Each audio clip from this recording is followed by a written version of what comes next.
चलिए मंगलाचरण करेंगे। नमो अरिहंताणं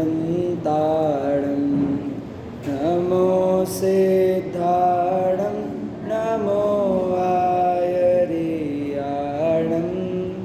नमो उवज्झायाणं नमो लोये सबसाहुणं नमः समयसाराय स्वानुभूत्या चकासिते चित्स्वभावाय भावाय सर्वभावान्तरच्छिदे वन्दे तु सर्वसिद्धे ध्रुवमचलमणोभवं गतिं पत्ते वोच्छामि समय पाहुड मृणमो सुध केवली वणिदम् मैं करता हूँ कर्म का कर्म है मेरा कर्म ऐसी मिथ्या मान्यता है मिथ्यात्व धर्म। देखिए हमारी चर्चा कर्ता कर्म अधिकार पर चल रही है और कर्ता कर्म अधिकार में हमने ये बात को समझा था कि यह जो जीव है ये जीव पर पदार्थ का कर्ता नहीं है। क्यों कर्ता नहीं है? क्योंकि उनमें कौन से संबंध का अभाव है? तो व्याप्य व्यापक संबंध का अभाव है। और व्याप्य व्यापक संबंध किस में होता है कि जहाँ पर वो तादात्म्य सिद्ध संबंध हो वहीं पर व्याप्य व्यापक संबंध होता है, अन्यथा वो व्याप्य व्यापक संबंध घटित बिल्कुल भी नहीं होता है। तो अब आचार्य देव इसमें क्या समझा रहे हैं कि ये जो जीव इस संसार में घूम रहा है तो इस जीव के संसार में घूमने का वो कारण क्या है, वो रीज़न क्या है उसके संसार में घूमने का। तो वो अब वो रीज़न समझा रहे हैं। कौन सी गाथा में समझाया? 69 और 70 नंबर की गाथा में ये समझाया कि ये जो जीव है जब ये ज्ञान से च्युत होता है, अपने स्वभाव से च्युत होता है, तब क्या करता है कि ये जो क्रोधादि विकारी भाव है पर द्रव्यों से एकत्व ममत्व करता हुआ इन विकारी भावों में अपनापन करता है। और ये विकारी भावों में जब यह जीव अपनापन करता है तब इसके कर्मों का आश्रव होता है, कर्मों का बंध होता है और इस प्रकार यह संसार चक्र चलता रहता है। तो आप ये एक प्रश्न खड़ा हुआ कि भाई साहब ये जो चक्र है तो आप तो ऐसा कि इसने किया फिर ये हुआ फिर ये हुआ फिर ये हुआ तो ये ऐसा तो ये तो चक्र बन गया। तो ऐसे तो आदमी कभी मुक्त होगा ही नहीं, है कि नहीं? कि जो आपके भाव कर्म थे, भाव कर्म से आपके बंधे द्रव्य कर्म, द्रव्य कर्म से फिर से बंधे भाव कर्म, भाव कर्म से फिर से बने द्रव्य कर्म। ऐसे ही अनादिकाल से आप घूम रहे हैं। ऐसे घूमने के बाद अब बताइए कि इस चक्र में से पार कैसे पाया जाए?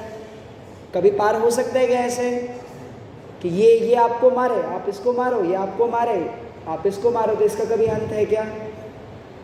कि कोई अंत नहीं है। तो फिर इस संसार चक्र से कैसे निकला जाए? प्रश्न खड़ा होता है या नहीं होता है? ये आश्रवों से निवृत्ति कैसे हो?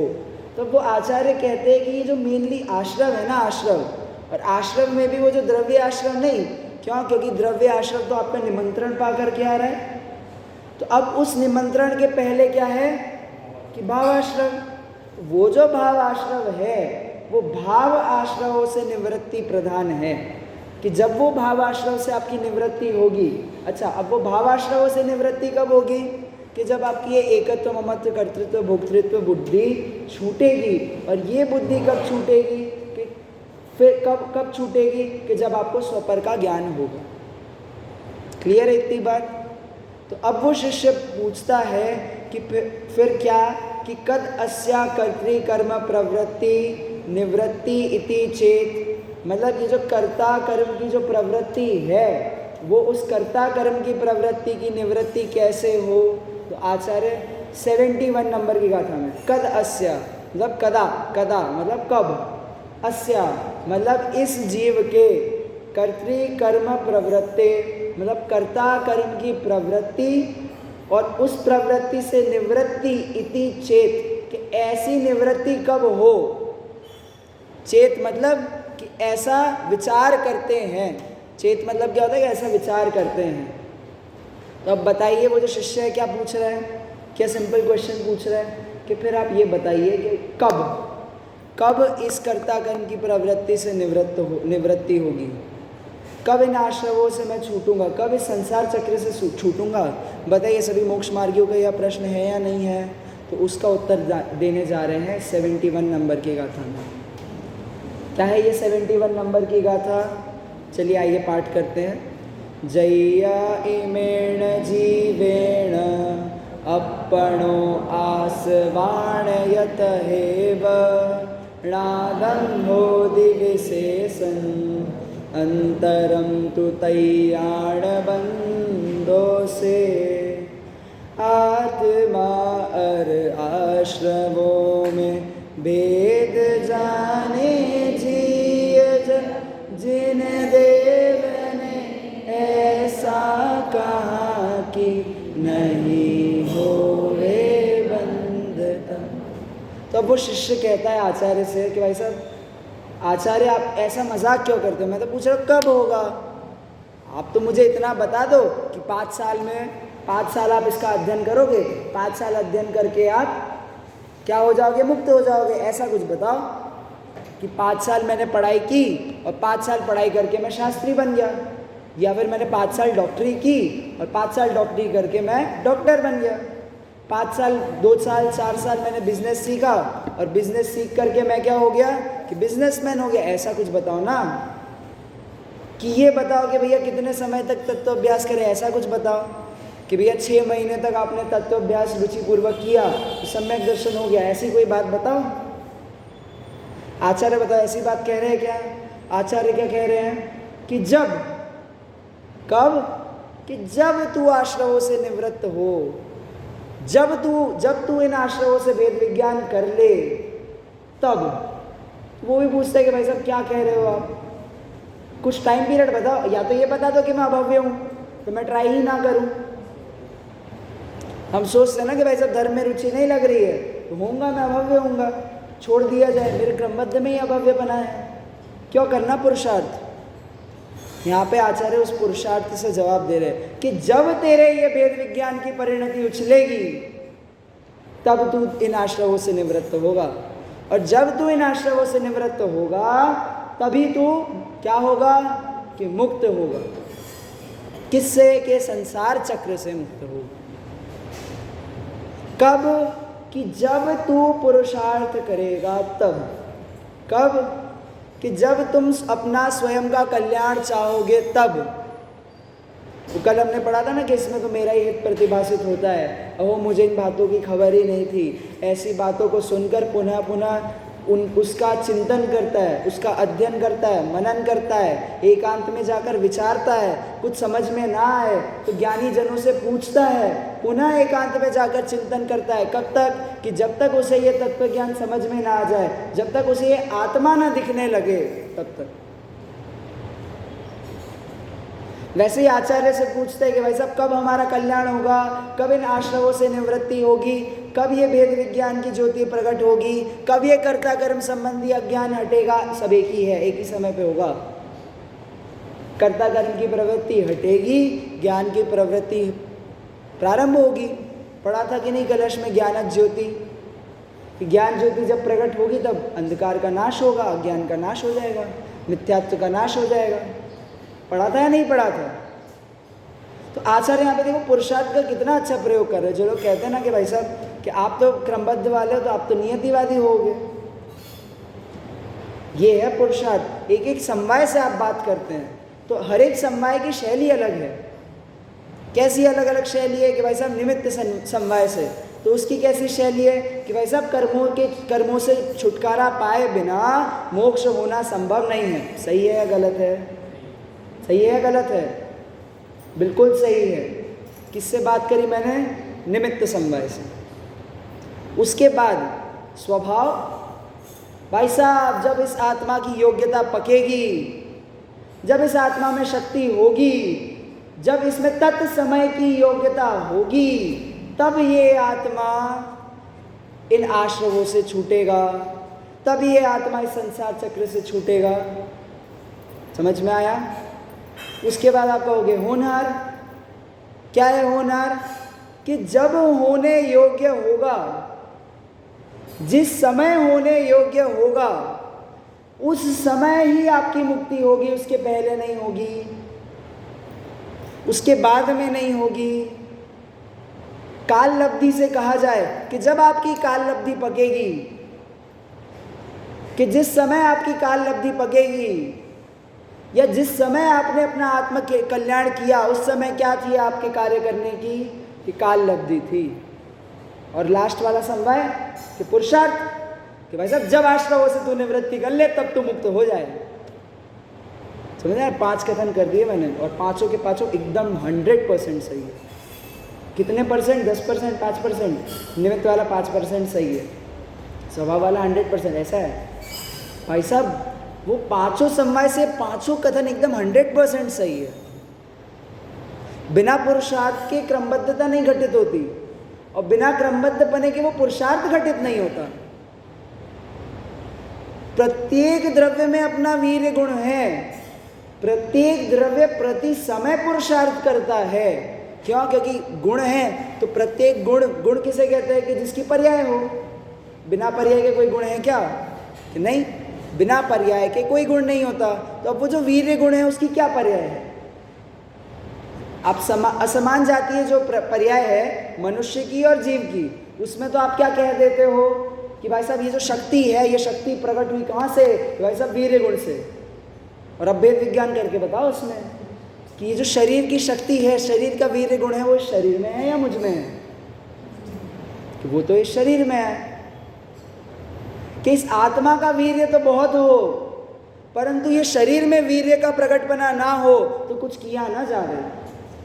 कि मन में अंदर में इच्छा तो बहुत हो, ये टोडामल जी लिखते हैं मोक्ष मार्ग प्रकाशक में, डाइजेस्ट में, कि मन में इच्छा तो बहुत हो, स्वयं में उत्साह तो बहुत हो। उत्साह कहाँ से आया? कि आपके वीर्य से। परंतु शरीर में शक्ति ना हो, शरीर में वीर्य ना हो तो कार्य नहीं बन पाता। यदि शरीर में शक्ति बहुत हो, बताइए आपके में अभी शक्ति है या नहीं है? भाई साहब मेरे में इतनी शक्ति है, 100 किलो का अभी कोई भी सामान ला के बताओ, मैं उठा दूंगा।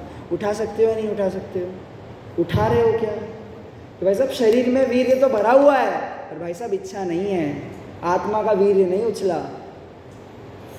जब मेरे परिणामों में वीर्य नहीं उछला तो वो काम होगा क्या?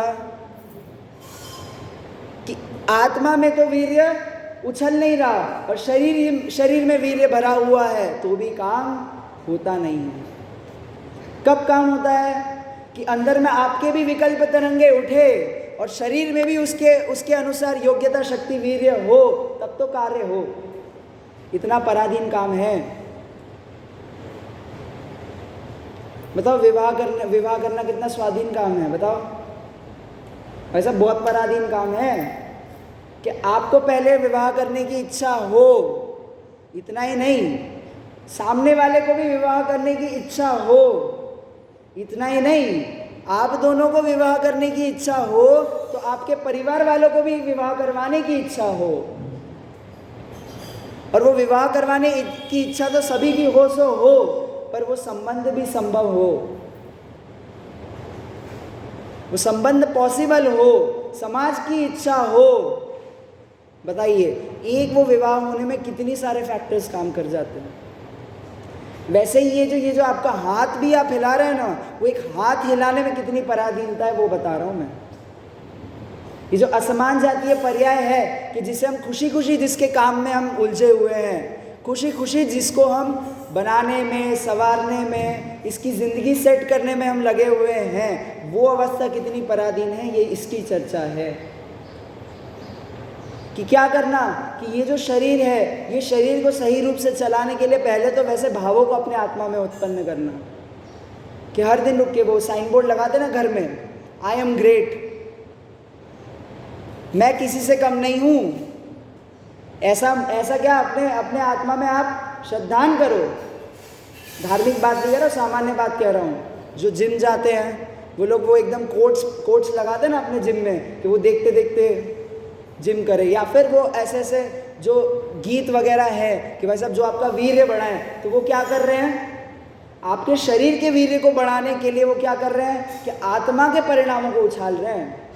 आत्मा के परिणामों में वो क्या ला रहे हैं, एक टेंशन ला रहे हैं। एक आत्मा के परिणामों में एक स्पार्क बोलते हैं ना, जिसको स्पार्क, कि आग लगानी हो तो क्या करना पड़ता है कि लाइटर का थोड़ा सा झटका देना पड़ता है, बस वो एक स्पार्क बस देना पड़ता है। तो क्या करते हैं हम कि ऐसे परिणामों को स्पार्क देते हैं। तो परिणामों को स्पार्क दिया तो हो गया कि फिर वो जो शरीर का वीर्य है तो शरीर से वैसा काम करवाते हैं। हाथ दर्द हो, पैर दर्द हो, शरीर में उतना वीर्य हो ना, तो फिर बाह्य से सप्लीमेंट्स ले कर के उस शरीर को फिर और पुष्ट बनाने का प्रयास करते हैं। और बताइए ये क्रिया आपको कितनी स्वाधीन लगती है और वास्तव में है कितनी पराधीन। और ये जो पराधीन क्रिया है, ये पराधीन क्रिया करते हुए ये जगत सुखी है। क्यों? क्योंकि वो जो परिणाम है, परिणामों को आपने उपादेय मान लिया। वो जो ताकतवर होने का जो परिणाम था उसको आपने उपादेय मान लिया। और अब इन परिणामों से क्या आप मुक्त कब होगे? ये जो असमान जातीय पर्याय है इससे मुक्त कब होगे कि इनके संबंधी जो आपने मन में जो भ्रांति बना के रखी हुई है, ये भ्रांति से जब आप अलग होगे, ये जो भ्रम जनित दुख है, ये भ्रम जनित दुख दूर कब होगा कि जब वो आपका भ्रम दूर होगा कि ज़रूरत है मुझे इस शक्ति की, इस बल की, आवश्यकता है मुझे काम करने के लिए। कि ये जो परिणाम है आवश्यकता का, ये जो परिणाम है इच्छा का, इस इच्छा से जब निवृत्ति हो कि इस जगत की रचना कब हुई, कैसे हुई, कि ईश्वर की इच्छा से हुई, कि जब इस ईश्वर को इच्छा उत्पन्न हुई तब इस जगत की रचना हुई। बताओ इच्छा के बिना कोई काम हो सकता है या नहीं हो सकता? तो यदि इच्छा से ही इस जगत में सारे काम होते तो बताओ टेबल की कहाँ इच्छा है? वो एल्यूमिनियम जो जिससे ये टेबल बना हुआ है उसकी इच्छा थी क्या मैं टेबल बन जाऊं? आपकी कुर्सी की इच्छा होती होगी कि भाई साहब इन्हें बिठाऊंगा, इन्हें नहीं बिठाऊंगा। भाई साहब बताओ, वो कुर्सी की इच्छा होती होगी, ये गद्दी की इच्छा होती है कि भाई साहब ये पंडित जी बैठे, ये पंडित जी ना बैठे। ये चटाई की इच्छा होती होगी भाई साहब मेरे पे तो ये लोग बैठे, वो लोग ना बैठे। होती होगी या नहीं होती होगी? इच्छा नहीं है और वो चटाई बिठाने का काम कर रही है। आकाश द्रव्य की इच्छा नहीं है कि आपको रखे या नहीं रखे। ऐसी इच्छा करता है कि आकाश द्रव्य? घर ने कभी आपको बोला नहीं मैं ऐसे लोगों को तो नहीं रखूंगा अपने यहाँ पे? बोलता है क्या कभी घर कि मैं आया तो मेरे रहने के लिए स्थान हो गया, आप आए तो आपके रहने के लिए स्थान हो गया, घर बेच दिया तो अगले लोगों के लिए रहने के लिए स्थान हो गया? क्या समझ में आया यहाँ पे कि भाई साहब इच्छा से काम नहीं होता, योग्यता से काम होता है, स्वयं के वीर्य से काम होता है, स्वयं के पुरुषार्थ से काम होता है। इस पुरुषार्थ समवाय का वर्णन कर रहे हैं आचार्य देव कि काम किससे होगा कि पुरुषार्थ से ही होगा। हर एक में ही लगाना कि कार्य कब होगा कि तत्समय की योग्यता से ही होगा। कार्य कब होगा कि जब होना होगा तब ही होगा। कि ये मोक्ष पद की प्राप्ति कब होगी कि जब योग्य निमित्तों की प्राप्ति होगी तब ही होगा। इसलिए वो टोडरमल जी ने लिखा कि यहाँ पर निमित्तों के सहयोग तो पूरे हैं, निमित्त समवाय से ही होगा। थोड़ा सा भी डाउट नहीं है उन्हें कि निमित्त के बिना भी कार्य हो जाए, पर इसमें भी कोई डाउट नहीं है उन्हें कि निमित्त से ही कार्य हो जाए। निमित्त से कोई कार्य नहीं हो रहा भाई साहब, उपादानगत योग्यता से कार्य हो रहा है। निमित्त के बिना कोई कार्य नहीं हो रहा और निमित्त से कोई कार्य नहीं हो रहा, और इस बात का पक्का श्रद्धान है। अब आपको यदि मुक्त होना है, बताओ इसीलिए आए हैं ना, इसीलिए तो आए हैं। प्रश्न होता है कि नहीं ये मुक्ति कब मिलेगी? सालों सालों से हम इतना स्वाध्याय कर रहे हैं, सालों सालों से हम प्रवचन सुन रहे हैं, सालों सालों से इस जैन धर्म में लगे हुए हैं, रोज पूजन करते हैं, आलू प्याज का तो त्याग ना जाने कब से करके रखा हुआ है, दुराचार में प्रवृत्ति है या नहीं है? भाई साहब कुछ नहीं है। और तो भी ये आत्मकल्याण का मार्ग सामने नहीं दिखता। तो भी ऐसा लगता है कि भाई साहब दिल्ली अभी दूर है, मोक्ष अभी दूर है। क्यों? क्योंकि भाई साहब आपका वीर्य नहीं उछला, आपको लग नहीं रहा है कि मैं कर सकता हूं। वो जो वो लोग कहते हैं कि यू कैन डू इट, आपको लग नहीं रहा है कि यू कैन डू इट, आपको लग नहीं रहा है कि मैं भी सम्यक दर्शी हो सकता हूं। बताइए, मैं आपसे प्रश्न पूछता हूँ, आप सम्यक दृष्टि हो या नहीं हो? आप कहोगे ठीक है, नहीं है, होंगे भी कुछ तो मुझे उसमें कोई आपत्ति भी नहीं है। पर यदि मैं आपसे ये पूछूं कि आप सम्यक दृष्टि हो सकते हो या नहीं हो सकते हो, अभी हो सकते हो या नहीं हो सकते हो, तो बोलेगा कैसे, हम कैसे?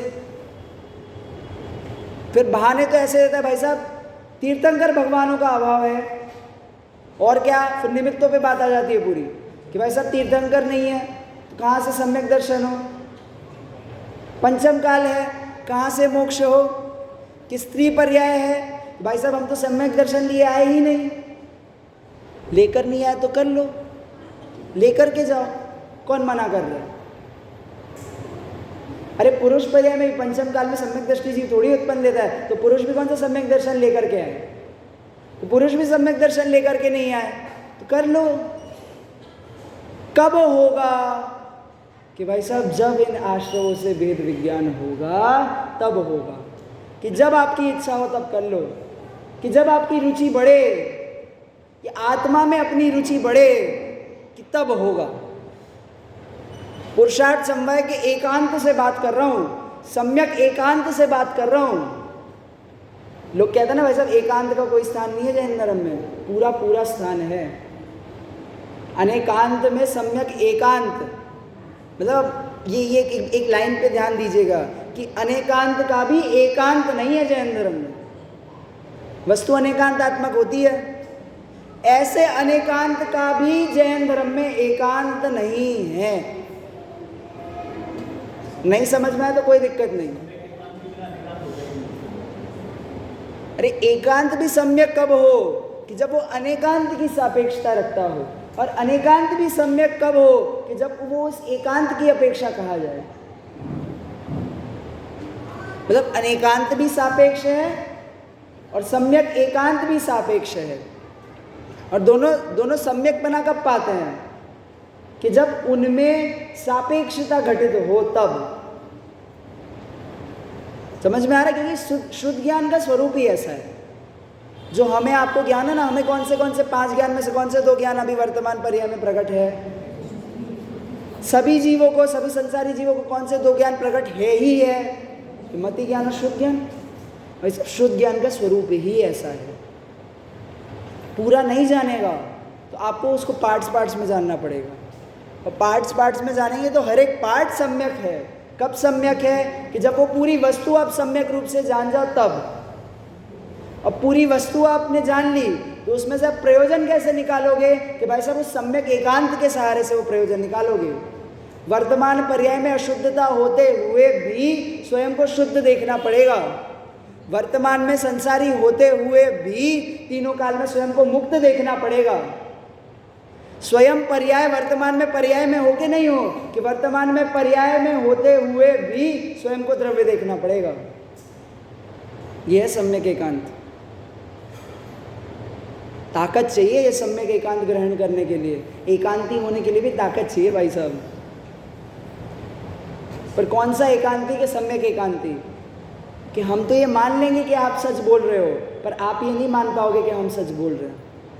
कि जब मैं ये कहूँगा कि कर्मों से कार्य हो रहा है तो भी मुझे पता है कि मैं सच बोल रहा हूँ, और जब मैं ये बोल रहा हूँ कि भाई साहब कर्मों से कुछ होना जाना है नहीं, जब आप पुरुषार्थ करोगे तब कार्य होगा, तो उस समय मेरे में वो सापेक्षता है उस वस्तु के कथन की, गौणता है। अभाव नहीं किया मैंने उस कथन का, गौणता है उसकी, साइड में रखा हुआ है, हटा नहीं दिया उसे। और वो उसे गौण करके क्या किया? कि मैंने अपना श्रद्धान पक्का किया। अब बताइए, जब आप आत्मा में जब परिणाम स्थिर नहीं होता तो मुनिराज क्या करते हैं? 28 मूल गुणों का पालन करते हैं। वैसे एक चीज़ के लिए क्षमा चाहूँगा, कल मैंने 28 मूल गुण आपको गलत बताए थे, आपको ख्याल में आया हो तो मैंने 5 पंजे बोल दिए थे, 3 ही पंजे हैं, तो 3 5 से 15 प्लस 1 6, मतलब 6 जो आपके आवश्यक है वो 6, तो हुए 21, प्लस 7 शेष गुण तो हुए आपके 28। ऐसे करके 28 मूल गुण। तो जो ये 28 मूल गुण हैं, 28 मूल गुणों का जो आपने निरतिचार पालन किया, तो भाई साहब क्या है ये? क्या है ये? भाई साहब शुद्ध स्पष्ट व्यवहार है। और ये व्यवहार वो अपनी आत्मा की अनुभूति करते हुए मुनिराज पालन करते हैं। कब? कि जब उस निश्चय के स्वरूप, मतलब निश्चय नए में नहीं गए, वो निश्चय के विषयभूत उस भगवान आत्मा में जब तक वो विराजमान नहीं हो पाए, उस समय जब उस आत्मा से च्युत हुए, तब उस समय इनका परिणाम आया। किनका? 28 मूल गुणों के पालन का, शास्त्रों के स्वाध्याय का और शास्त्रों की रचना का, उपदेश आदि देने का, दूसरों को दीक्षा देने का, और कि जितनी चर्याएं दिखती है ना मुनियों की, उतना जो विहार करने का, ये सब कब आया? कि जब मैं अपनी आत्मा में स्थिर नहीं हो पाया, तब कि तब कहा जाता है कि जो संज्वलन है ना, तो ये संज्वलन की आग उन मुनिराज को जलाती है। कैसे जलाती है? कि भाई साहब जैसे बहुत गर्म ज़मीन हो ना, तो आप कैसे चलोगे? उचक उचक के।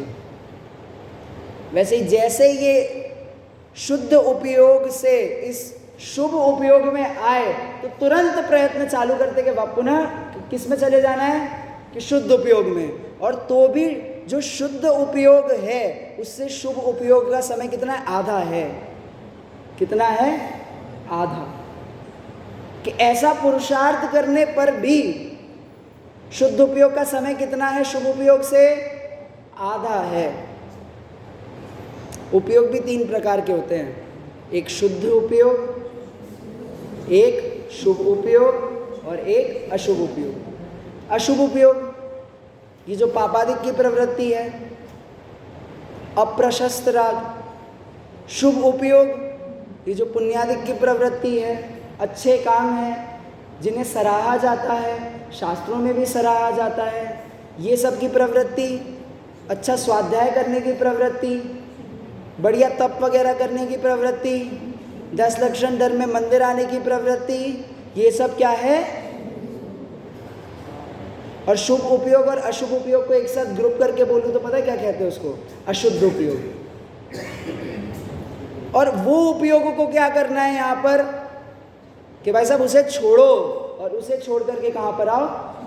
शुद्ध उपयोग। और वो शुद्ध उपयोग में आने का प्रयास निरंतर करते हैं। शास्त्र ग्रंथों की रचना क्यों करते हैं? कि शुद्धोपयोग में आने के लिए करते हैं। उपदेश क्यों देते हैं? कि शुद्धोपयोग में आए। मम परम विशुद्धि, क्या प्रकट हो? कि ये मेरी परम विशुद्धि मुझे प्रकट हो।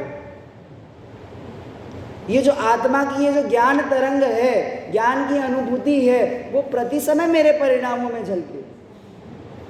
ऐसी भावना से इन ग्रंथों की रचना होती है। और ऐसी भावना में रहे हुए आचार्य कुंद क्या कहते हैं? कि जब तक इस जीव के आत्मा और आश्रमों में वेद विज्ञान नहीं होगा, तब तक इसके कर्ता कर्म की प्रवृत्ति नहीं छूटेगी। और कर्ता कर्म की प्रवृत्ति नहीं छूटेगी तो वो कर्मों का बंद करेगा, और कर्मों का बंद करेगा तो इस संसार में रहेगा। और यदि इसे छूटना है, तो जब इसे यहाँ इस संसार से छूटना है, तब पुरुषार्थ करना। छूटना है भाई साहब तो करो ना पुरुषार्थ। आचार्य कुंद ने हरी झंडी दिखा दी कि जब इन आश्रमों से आप वेद विज्ञान करोगे, तब आप स्वयं मुक्त हो जाओगे। पूरा पुरुषार्थ का एकांत दिखा दिया वैसा मैंने आपको, कि जब आपके में इतनी शक्ति हो कि वो वेद विज्ञान आप कर सको, आपको खुली छूट है, आइए और वेद विज्ञान कीजिए।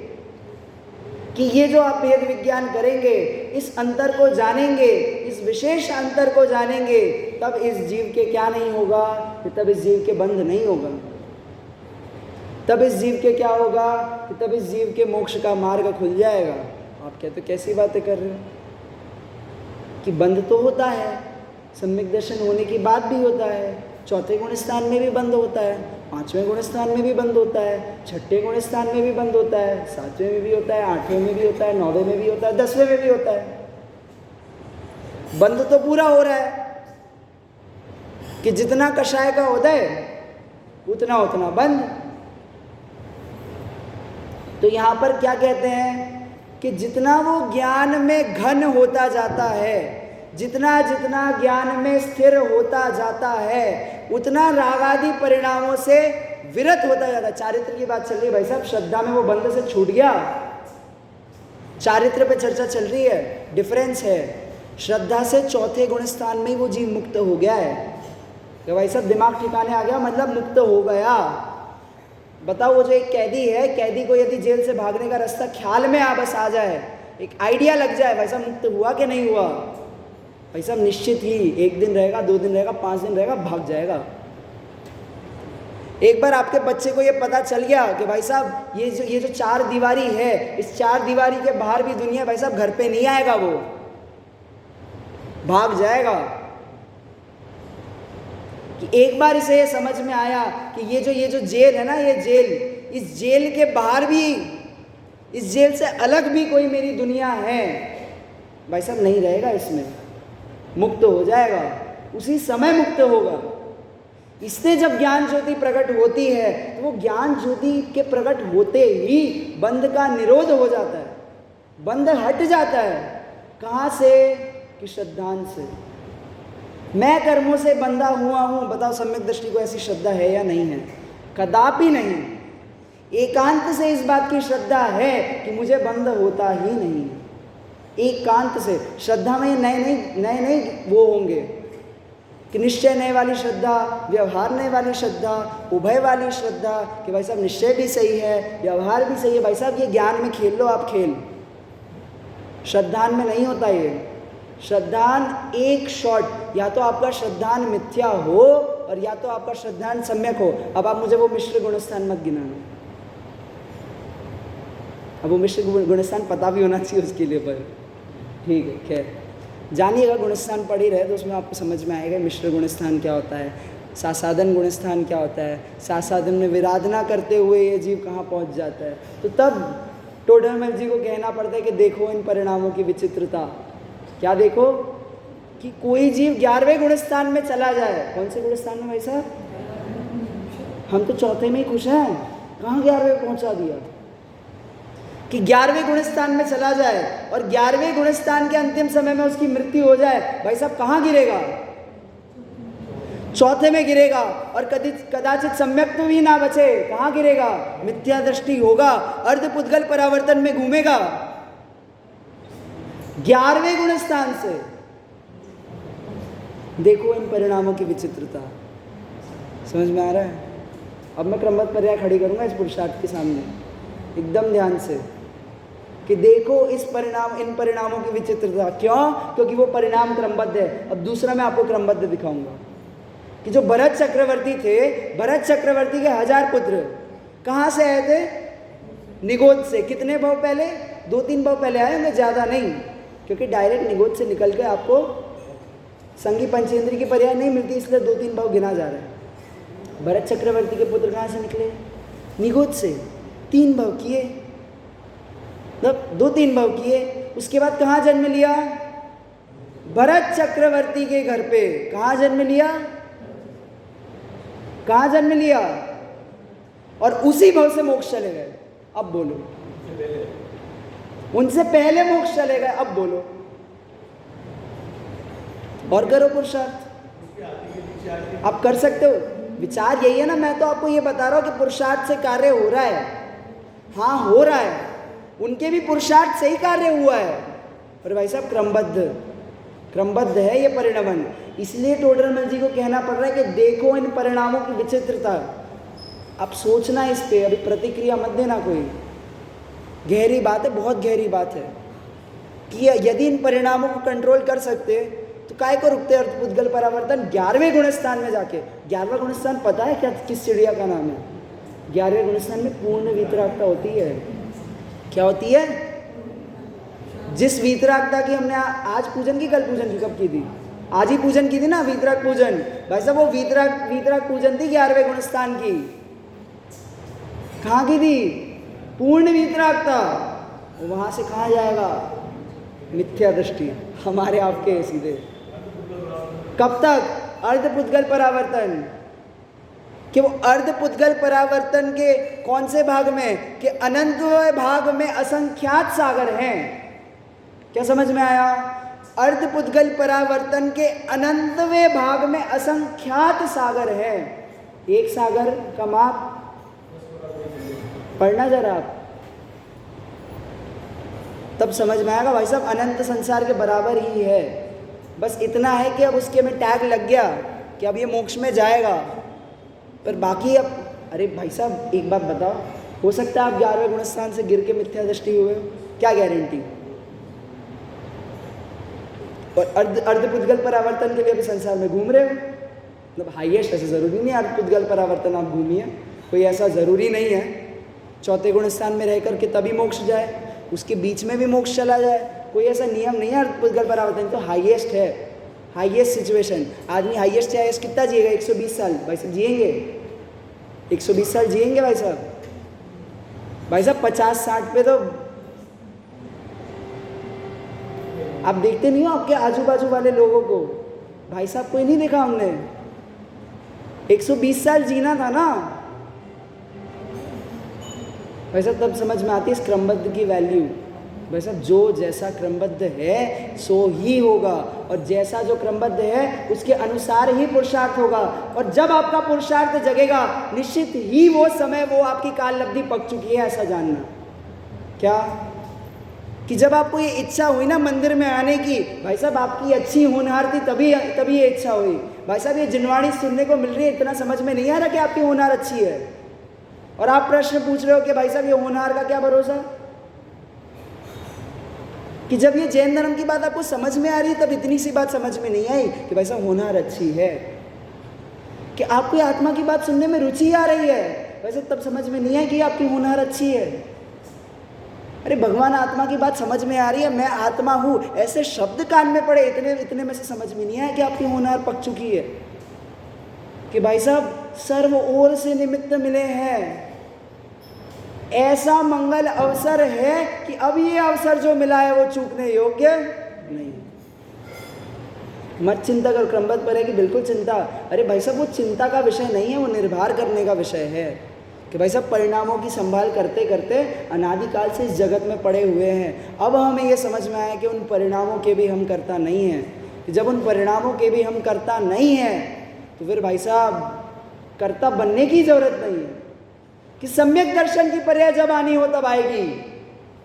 क्या कहा?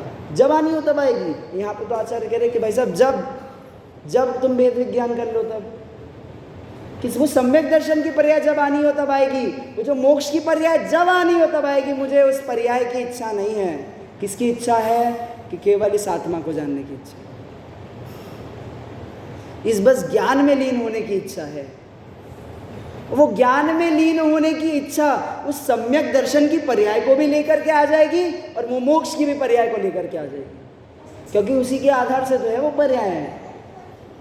और चिंता मत करना, और वही क्रमबद्ध में लिखा होगा, वही क्रमबद्ध में केवलियों ने देखा होगा। क्यों? क्योंकि क्रमबद्ध में देखा है इसीलिए हो रहा है, ऐसी बात नहीं है। ऐसा होना था, वस्तु में ऐसी शक्ति थी, इसीलिए केवली ने अपने ज्ञान में ऐसा जाना है। पराधीनता नहीं है कि जैसे उनके भगवान ने लिख दिया, वो चित्रगुप्त जी लिखने बैठे ना सबका हिसाब, भाई साहब उन्होंने लिख दिया तो होगा, ऐसी बात नहीं है। ऐसा होगा इसीलिए केवली ने जाना है।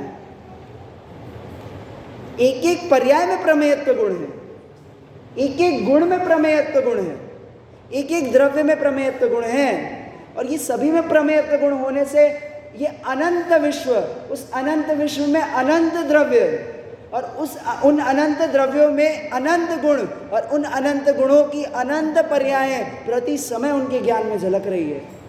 तीन लोग के नाथ ने उन्हें जानने के लिए तक प्रयत्न नहीं किया, स्वयं झलक रही हैं। और तो भी कैसे जानते हैं उन्हें? कि भाई साहब व्यवहार से जानते हैं और अपनी आत्मा को निश्चय से जानते हैं। अब आप बोलोगे व्यवहार का मतलब क्या होता है? असत्यार्थ, मतलब झूठ बात है ये कि वो लोकालोक को जानते हैं। भाई साहब यदि ऐसा मानोगे ना कि भगवान लोकालोक को नहीं जानते, भाई साहब सब झूठा हो जाएगा। एक एक शास्त्र जो है वो झूठा हो जाएगा। क्यों? क्योंकि भाई साहब केवल ज्ञान के बिना इसकी कोई प्रामाणिकता ही नहीं बैठती। तीन लोक के नाथ की वाणी के बिना इसकी 1% भी। कुंद आचार्य ने कहा, कौन से कुंद आचार्य केवल ज्ञानी थे? कुंद आचार्य भी कहाँ से लाते प्रामाणिकता? कि ऐसा किन्होंने कहा? कि भाई साहब जिनेंद्र देव ने कहा। किन्होंने कहा ऐसा? कि जिनेंद्र देव ने कहा है। किन्होंने कहा? कि गणधर देव ने कहा है, कि जिन्होंने जिनेंद्र देव की वाणी सुनी। कहाँ से आ रही वो प्रामाणिकता? और फिर आप कह रहे हो व्यवहार से जाना। तो भाई साहब इसका बहुत ही गहरा अर्थ है। क्या है व्यवहार से जानने का और निश्चय से जानने का अर्थ? वहाँ पर ही केवल ये वाला अर्थ है क्या कि भाई साहब अपनी आत्मा को भी जानते हैं, पर पदार्थ को भी जानते हैं, पर अपनी आत्मा में अपनत्व करके जानते हैं। ये है निश्चय से जानना। और पर पदार्थों से भेद विज्ञान करके उसे अपना नहीं जानते, इसे कहते व्यवहार से जानना। जानने में कोई दोष नहीं है। क्यों दोष नहीं है बताऊं मैं? भाई साहब उपयोग से ज्ञान होता है या नहीं होता? उपयोग से ही तो ज्ञान होता है। उपयोग के बिना होता है क्या ज्ञान? भाई साहब उपयोग के बिना ज्ञान हो यदि इन तीन लोक के पदार्थों का, तो भाई साहब बिना चैतन्य के परिणाम के ज्ञान हो जाए। बताओ उपयोग लगा रहे कि नहीं लगा रहे तीनों लोगों के पदार्थों में? भाई साहब बिना उपयोग के ज्ञान नहीं होता। अटूट सिद्धांत है।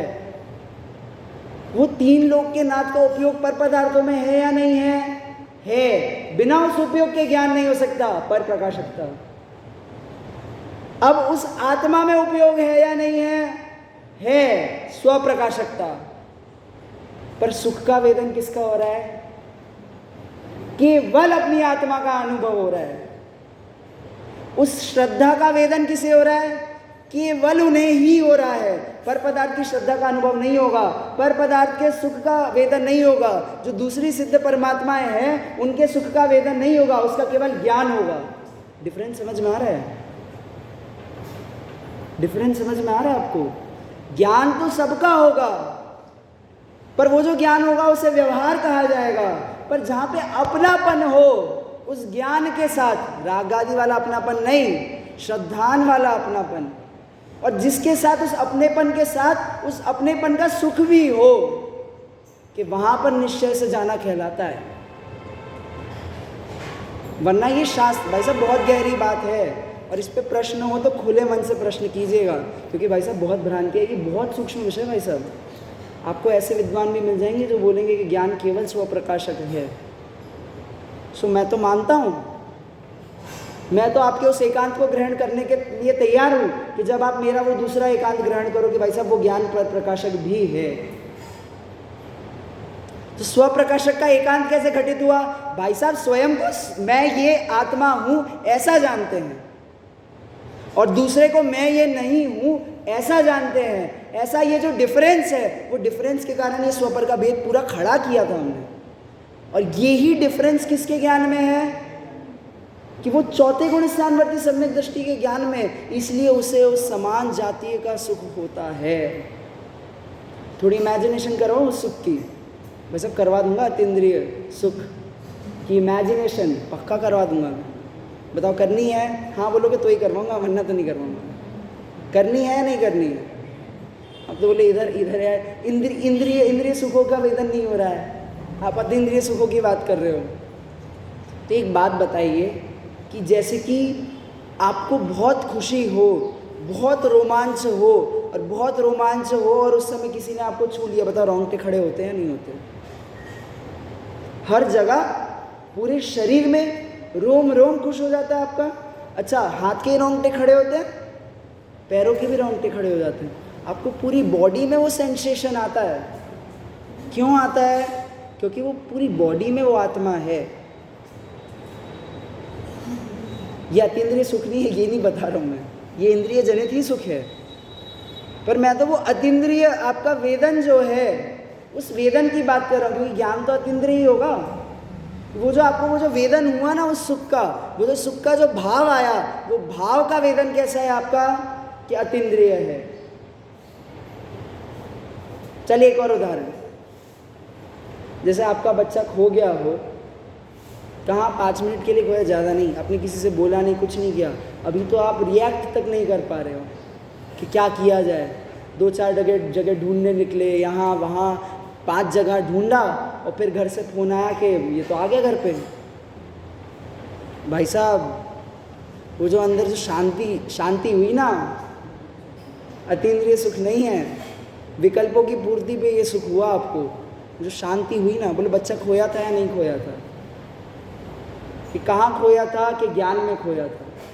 कहाँ खोया था? और बच्चा मिला कहाँ पे? फिर ज्ञान में मिला। ज्ञान में ही वो बच्चा खोया था और ज्ञान में ही मिल गया। बताओ बच्चा कहाँ था? कि बच्चा तो घर पे आ गया था। आप 5 मिनट से क्या कर रहे हो कि उसे ढूंढने जा रहे हो, बच्चा खो गया, बच्चा खो गया। बताओ बच्चा खो गया, इस बात में कितनी सत्यता नहीं है? तो आप संसार में घूम रहे हो, इस बात की कितनी सत्यता? आप अभी अशुद्ध हो, इस बात की कितनी सत्यता? आत्मा नहीं दिखता, आत्मा कुछ नहीं होता भाई साहब। आत्मा ज्ञान में खोया है तो ज्ञान में ही ढूंढना पड़ेगा, बाहर में तो नहीं खोया। बाहर में तो उसकी प्रवृत्ति प्रति समय दिख रही है। जो चीज ज्ञान में खोए उसे ज्ञान में ही ढूंढना पड़ता है। तो आत्मा को जब आप ज्ञान से भूल गए हैं तो वो जो ज्ञान है, उस ज्ञान के द्वारा ही वो आत्मा जाना जाएगा। बाह्य में आत्मा को कहीं से खींच के नहीं लाया जा सकता। जब आपका बच्चा खोया है तो अपने विकल्पों में खोया है, और वो विकल्प जब पुनः वापस आए तभी आपका बच्चा मिलेगा, उसके बिना नहीं मिलेगा। देखा है कभी कोई बेहोश हो जाता है तो कैसी बहकी बहकी बातें करता है, उसको बोलते हैं खोना।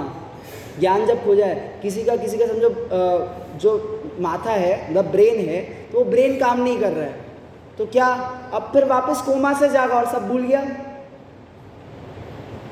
बताओ कहाँ भूला? कि ज्ञान में भूला, और अब बताओ वापस कब आएगा? व्यक्ति वही है कि नहीं है? भाई साहब पेशेंट के नाम में उसी का नाम लिखा जाएगा, आधार कार्ड में वही नाम है, वही आदमी है, सब वही है। क्या चला गया? कि उसका ज्ञान चला गया। क्या चला गया? उसे स्वयं का ज्ञान चला गया। वो पूछता है मैं कौन हूँ, मेरा नाम क्या है, आप कौन हो, आपका नाम क्या है?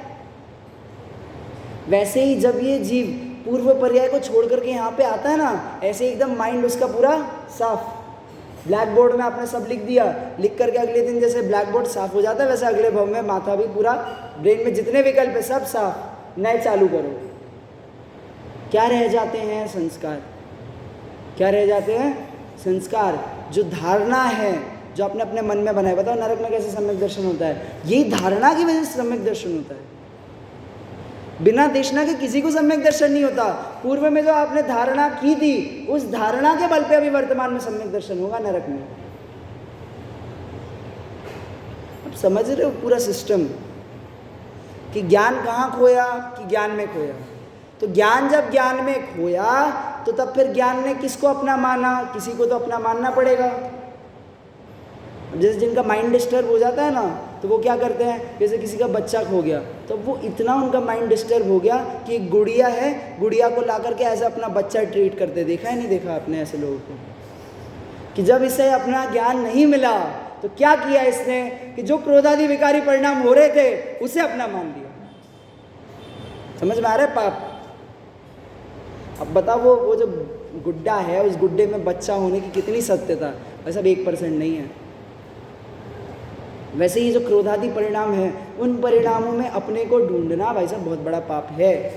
इसलिए कल कहा था कि अपने को क्रोधी जानना बहुत बड़ा पाप है, अपने को मानी जानना बहुत बड़ा पाप है, अपने को मायाचारी वाला जानना बहुत बड़ा पाप है, अपने को ओवरऑल पापी जानना बहुत बड़ा पाप है, अपने को क्षयोपशम ज्ञानी जानना बहुत बड़ा पाप है, अपने को मति ज्ञानी शुद्ध ज्ञानी जानना बहुत बड़ा पाप है। किसकी अपेक्षा कह रहा है ये सब श्रद्धा की अपेक्षा। श्रद्धा का बहुत बड़ा पाप है।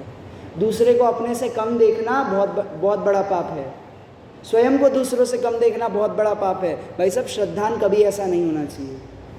और बताओ फिर क्या करोगे कि मैं और सिद्ध समान है? भाई सब बैठ जाओ वहीं पे जाकर के वेदी के बाजू में। ये ज्ञान का विवेक है। क्या है ये? ज्ञान का विवेक। मैंने श्रद्धान से चारित्र में शिफ्ट कर दिया कि श्रद्धान में ऐसा मानना कि मैं 3 लोक परमात्मा से कम हूँ, ये पाप है। और चारित्र में ये मानना कि मैं 3 लोक परमात्मा के बराबर हूँ, ये बहुत बड़ा पाप है। डिफरेंस समझ में आ रहा है आपको? व्यवहार धर्म में और निश्चय धर्म में एक डिफरेंस, वो निश्चय व्यवहार का एसेंस है। वैसे दोनों चीज़ें एक ही समय पे सही हैं। किसी को अलग से किसी सपोर्ट की ज़रूरत नहीं है, सापेक्षता की ज़रूरत है, सपोर्ट की ज़रूरत नहीं है। अब आप लेके बैठ जाओ एकांत, तो फिर आचार्य क्या है, आचार्य कल पंडित टोडरमल जी को ये बात लिखनी पड़ती है कि भाई साहब 3 प्रकार के मिथ्या दृष्टि। कौन से? कि एक तो निश्चयाभासी, एक व्यवहाराभासी और एक उभयाभासी। कि भाई साहब सिर्फ निश्चय होता है। बताओ निश्चयभासी का उदाहरण कौन?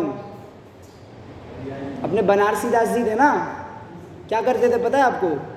कि भाई साहब मैं अभी सिद्ध समान हूँ, तो क्या करूँ कि कपड़े उतार के बैठ जाते थे, सामायिक करते थे। तो सामायिक के काल में वो क्या थे? मुनि। और सामायिक करके उठे, कपड़े पहने और चले गए। सामायिक काल में कपड़े उतार के सामायिक करना, नग्न अवस्था में सामायिक करना, ये कोई पाप नहीं है, इसका तो प्रावधान मिलेगा। पर उस समय स्वयं को मुनि जानना, वो चारित्र को आपने जो उसका जो खंडन किया ना, उस चारित्र का, व्यवहार चारित्र का, ये भाई साहब ये निश्चयाभासपना है कि भाई साहब मुनि दीक्षा बिना ग्रहण किए बिना ही मुक्ति पद प्राप्त कर लूँगा। भाई साहब ये मिथ्यापना है। श्वेतांबर मत में बताइए कैसी कैसी कहानी होती है कि मल्लीनाथ भगवान स्त्री पर्याय में जन्म लिया था, फिर देवता ने आके उन्हें परिवर्तित कर दिया। अब कहानियाँ सुनो, आपको मजा आए। ये कहानी सुनने के बाद वो कहानियाँ सुनो तो आपको मजा आए कि वैसा महावीर भगवान जो है निर्वस्त्र कैसे हुए? कि एक दिन वो चल रहे थे, उनका जो वस्त्र है वो कांटे के झाड़ में फंसा, वो वस्त्र निकल गया। वो तो वीतरागी थे, चूंकि मुनि थे, तो वस्त्र निकल गया, उन्हें कोई विकल्प ही नहीं आया कि वस्त्र चला गया। कि उसके बाद ये अचेलक परंपरा चालू हुई है, मतलब बिना वस्त्रों की ये जो दिगंबर परंपरा चालू हुई। बताओ किन्हीं ऐसा तक माना जाता है कि भाई साहब जो महावीर भगवान है, महावीर भगवान की तबीयत खराब हो गई, तबीयत खराब होने के बाद उन्हें किसी ने कौवे का मांस ला करके दिया, कौवे के मांस का उन्होंने भक्षण किया। भाई साहब आप तो कहानियाँ सुनो, जिंदगी भर कहानियाँ सुनो। भाई साहब ये जब जैन धर्म आपको नहीं समझ में आएगा ना, तो ये कहानियाँ ही समझ में आएंगी।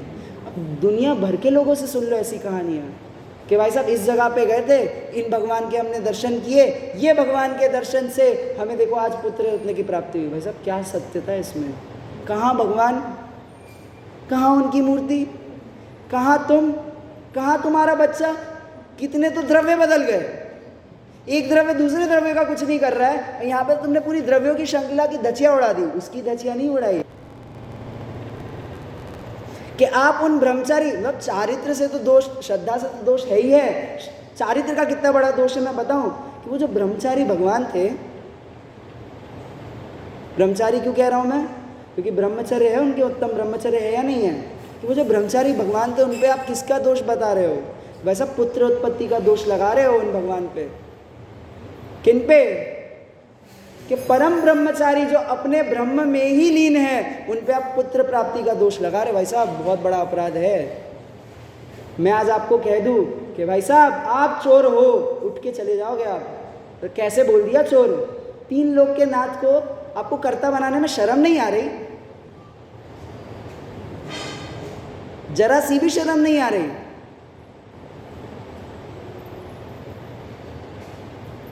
और फिर वो शर्म तो आए नहीं, और फिर इसी को सही माने, तो भाई साहब आपके अभाग्य की महिमा हमसे नहीं की जा सकती। मैं नहीं, ठोडरमल जी कह रहे हैं डाइजेस्ट में से, ठीक है? तो समझ में आ रहा है चारित्र का लेवल और श्रद्धा का लेवल बहुत अलग अलग चीज़ है।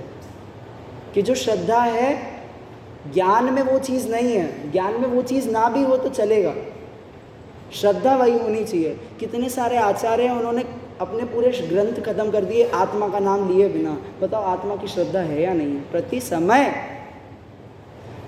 बताओ, ये दर्शन आचार्य ने ये पूरी षटखंडागम का जो व्याख्यान करा, पुष्पदंत आचार्य जो और जो भूतबली आचार्य थे, उन्होंने षटखंडागम लिखा। भाई साहब आत्मा का ज्ञान था या नहीं था?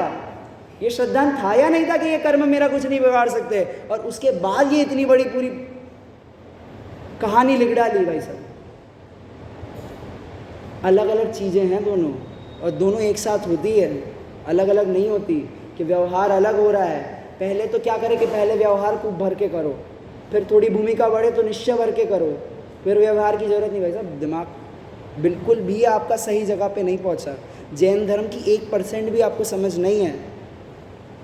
जैन धर्म में सभी धर्म एक साथ प्रकट होते हैं, एक साथ ही उनका एग्जीक्यूशन होता है, एक साथ ही उनका कंप्लीशन होता है। आप इसीलिए द्रव्य गुण पर्याय से चीज़ों को देखना चालू कीजिए, बहुत स्वतंत्रता का अनुभव करेंगे। प्रश्न पूछिए ना, प्रश्न पूछिए कैसे हुआ, कैसे संभव है? पता है कैसे संभव है? एक द्रव्य दूसरे द्रव्य का करे कैसे संभव है? एक द्रव्य दूसरे द्रव्य का कर्ता बने कैसे संभव है? ये आत्मा इस क्रोधादि विकारी परिणामों का कर्ता बने कैसे संभव है? कहाँ से संभव है? ऐसा जब यह जीव जानता है, इन क्रोधादि विकारी परिणामों में क्या करता है, इनसे वेद विज्ञान करता है कि तब इसे मुक्ति होगी। कब मुक्ति होगी? कि क्रमबद्ध में होगा तब मुक्ति होगी। भाई साहब वहाँ यहाँ वो वाली बात नहीं कर रहे। यहाँ क्या कह रहे कि भाई साहब जब तेरी अकल ठिकाने आ जाए तब तेरे लिए मुक्ति के द्वार खुले हैं, तू तो बोल बस। मोक्ष में जाना है तो आइए बैठिए। तो कल वाला उदाहरण तो याद ही है कि बताओ तुम्हें करोड़पति बनना है, तुम्हें वो हीरा चाहिए, आओ बैठो, मैं देता हूँ तुम्हें हीरा। अच्छा बोलता आओ बैठो, हम समझाते तुम्हें जैन धर्म का मार्ग, और ये तुम समझ लो, और इसके बाद मोक्ष ना हो तो फिर नाम लेना हमारा। ये आत्मा का आदर करो और फिर मोक्ष तुम्हें ना हो तब आना हमारे पास। और आचार्य अमृतचंद्र तो यहाँ तक कहते हैं कि भाई साहब क्यों करूँ मैं मुनि दीक्षा ग्रहण, क्या गारंटी कि भाई साहब मैं यहाँ पे खड़ा हूँ ना, कि ये जो वीतराग धर्म है, इस वीतराग धर्म के प्रतिष्ठापक के रूप में, इस वीतराग धर्म के आधार के रूप में मैं यहाँ खड़ा हूँ ना, तुम ग्रहण तो करो। परिवज्जतु श्रामण्यम, वो श्रामण्य को धारण करो भाई साहब। कब धारण करो? मैं यहाँ पे खड़ा हूँ ना, मैं गारंटी ले रहा हूँ भाई साहब आपको मोक्ष होगा। कौन गारंटी ले रहे हैं? आचार्य कुंद गारंटी ले रहे हैं आपके मोक्ष की। कि कौन ले रहा है गारंटी? आचार्य कुंद। बस एक कंडीशन कि इन आश्रमों से आप वेद विज्ञान कर लो, इतनी सी कंडीशन है। और ये कर लिया तो आपको मोक्ष होगा या नहीं होगा? भाई साहब आचार्य कुंद खड़े हैं ना गारंटी लेने के लिए। मान लो ना एक बार इनकी बात, बताइए आपका बेटा आपके साथ बिजनेस में आएगा या नहीं आएगा? आप खड़े रह के कहते हो भाई साहब मेरी गारंटी, तुम करोड़पति बनोगे। तो तभी तो आपने अपने बेटे को स्मारक में पढ़ने के लिए भेजा। रीजन है ना, कोई तो रीजन होगा कि जब आप गारंटी लेने के तैयार हो कि भाई साहब तुम्हारा फ्यूचर कहीं नहीं गया। भाई साहब ये जो जोर है ना, ये गारंटी कहाँ से आती है? श्रद्धा से आती है। ये श्रद्धा से आती है। जब आपकी श्रद्धा जब अटूट हो ना, दिखती है भाई साहब आपकी प्रवृत्ति में, आपके ज्ञान में, आपकी क्रियाओं में वो श्रद्धा अटूट दिखती है। इसलिए केवल क्रियाओं का नाम धर्म नहीं है, क्रियाओं के साथ उसका ज्ञान भी होना चाहिए। ज्ञान के बिना क्रिया कोई काम की नहीं है, इसलिए उसे जड़ की क्रिया कहते हैं। और वो क्रिया और ज्ञान भी कोई काम के नहीं है कि जब तक उस ज्ञान का श्रद्धान ना हो। बताओ आपको डॉक्टर बन गए और एलोपैथी पे आपको रत्ती पर भी भरोसा नहीं, काहे के डॉक्टर आप? कि जो दवाई आप दूसरे को दे रहे हो उस पर आपको खुद ही भरोसा नहीं है। अब बताइए जो बड़े बड़े सुपरस्टार हैं वो लोग एडवर्टाइज करते हैं चॉकलेट की, इसकी उसकी, खाते होंगे कभी? तो जिंदगी में कभी छूते तक नहीं है, छूते तक नहीं है भाई साहब। बताओ वो ऐड आती है ना उसकी पान मसालों की, एक भी एक्टर खाता होगा क्या पान मसाला? ये है, छूते तक नहीं है। और फिर आपको क्या बोलते करो कि दुनिया में आपको ऐसे ही लोग मिलेंगे सारे, खुद तो नहीं करेंगे क्योंकि उन्हें पता है ये गलत है, और आपको बोलेंगे करो। यहाँ पे हमारे पास अलग ही लेवल के लोग हैं कि सबसे पहले तो उन्होंने खुद किया, खुद करके जब उन्हें उस काम में सक्सेस मिला तो आपसे क्या करें कि आओ इस मार्ग पे।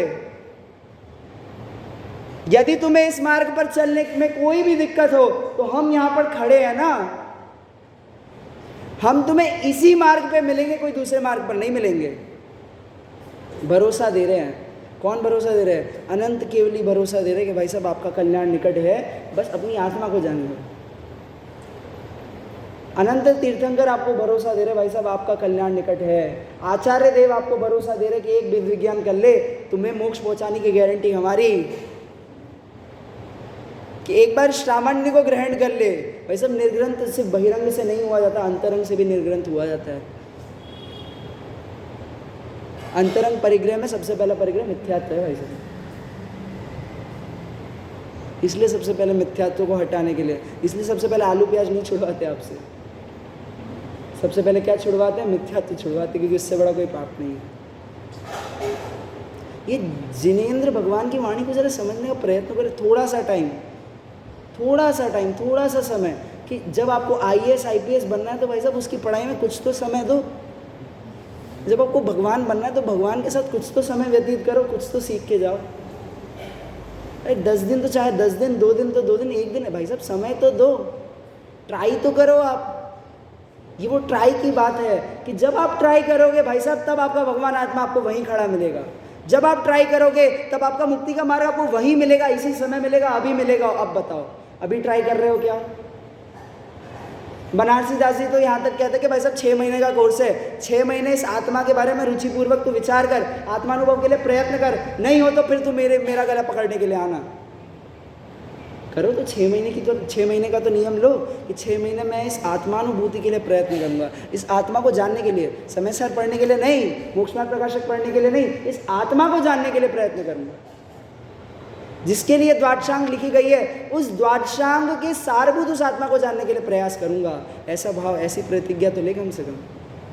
और ऐसी प्रतिज्ञा लें, और ऐसी प्रतिज्ञा लेकर के जब हम क्या हो, तटस्थ हों, वेद विज्ञान करें, तब क्या होगा कि आश्रमों से निवृत्ति होगी और बंध का निरोध होगा। ऐसे बंध का निरोध हम सभी को प्रकट निश्चित रूप से हो, इसी भावना से